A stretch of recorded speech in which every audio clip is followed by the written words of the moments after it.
Assalamualaikum warahmatullahi wabarakatuh. Perkenalkan, nama saya Muhammad Raffi Husaini dari program studi Pendidikan Teknik Elektro dengan NIM 25050800049.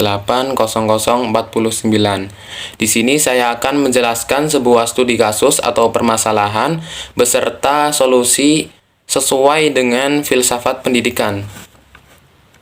Judul studi kasus yang akan saya angkat adalah krisis karakter dan integritas siswa di era digital. Sekarang ini kita sering melihat fenomena di sekolah, seperti siswa sulit lepas dari gawai, ada yang mencontek lewat internet, tugas hasil copy paste, sampai kasus saling menjatuhkan di media sosial. Di sisi lain, nilai akademik tetap jadi fokus utama. Akhirnya yang dikejar hanya angka rapor, bukan kedewasaan sikap. Masalah sebenarnya bukan pada teknologinya, tapi pada bagaimana pendidikan memaknai perannya. Apakah sekolah hanya tempat transfer ilmu, atau juga tempat membentuk pribadi? Jadi untuk solusi sesuai dengan filsafat pendidikan, yang pertama adalah idealisme. Pendidikan itu soal nilai. Pemikir seperti Plato percaya bahwa pendidikan harus membentuk manusia yang baik, bukan sekadar pintar. Kalau banyak siswa kehilangan integritas, bisa jadi karena nilai kejujuran, tanggung jawab, dan etika tidak benar-benar dihidupkan dalam keseharian sekolah. Lantas solusinya apa? Menurut saya, guru bukan hanya untuk mengajar materi, tapi juga jadi teladan. Diskusi tentang benar atau salah, etika bermedia sosial, dan tanggung jawab pribadi perlu dibiasakan, bukan hanya disampaikan sekali lalu selesai. Lalu untuk solusi yang kedua, menurut sesuai dengan filsafat pendidikan, pemikiran realisme. Pemikiran realisme artinya adalah hadapi kenyataan, bukan menghindar. Menurut Aristotle, pendidikan harus berpijak pada kenyataan, dan kenyataannya teknologi tidak mungkin dihilangkan. Daripada melarang total, lebih baik mengatur dan membimbing. Solusinya adalah sekolah membuat aturan jelas tentang penggunaan gawai, memberi edukasi literasi digital, dan membiasakan disiplin. Karakter itu terbentuk dari kebiasaan kecil yang dilakukan terus-menerus. Lalu pemikiran yang ketiga adalah pragmatisme.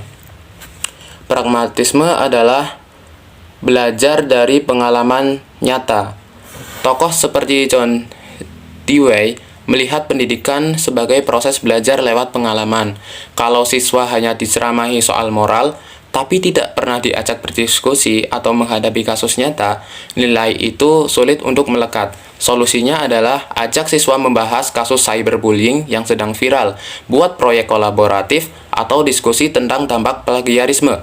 Biarkan mereka berpikir, berpendapat, dan merasakan sendiri konsekuensinya. Dan pemikiran yang terakhir adalah humanisme.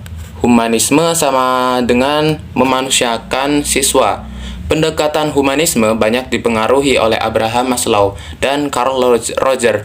Ide sederhananya adalah pendidikan harus melihat siswa sebagai manusia utuh, bukan sekadar angka di daftar nilai. Kadang krisis karakter muncul karena siswa merasa tidak didengar, tidak dipahami, atau tertekan. Mereka mencari pelarian di dunia digital. Solusinya adalah bangun hubungan yang lebih hangat antara guru dan siswa.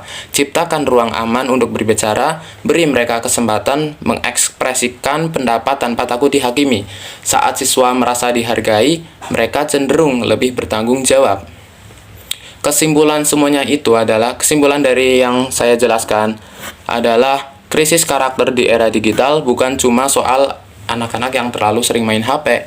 Ini soal bagaimana pendidikan memandang tujuannya. Kalau digabungkan, idealisme itu mengingatkan pentingnya nilai, realisme itu menekankan pembiasaan yang nyata, lalu pragmatisme mengajak belajar dari pengalaman, dan yang terakhir humanisme itu menekankan hubungan dan empati.